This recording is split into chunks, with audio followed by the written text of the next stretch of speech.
na minha casa é tudo azul. Aqui tá tudo azul, na casa dela tem tudo rosa. É assim, o lençol daqui de casa é quase tudo puxado pro azul, a sala principalmente é toda azul. Aí aqui tá tudo azul hoje. Aí tem aquelas cortinas que você do lembra daquele bandô? Listrado.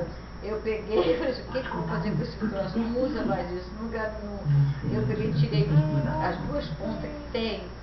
Eu fiz 5 almofadas para a sala daqui, essa cabeça almofada que está aqui.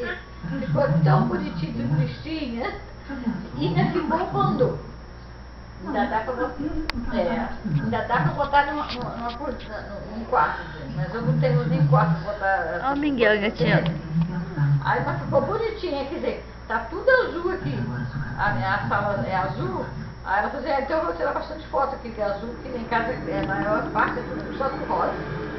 Porque é mesmo que é assim, a gente bota sempre o lençol no chão, é rosa. Aí agora aproveito para tirar a minha manta que é azul. Ó, e tá descoberta.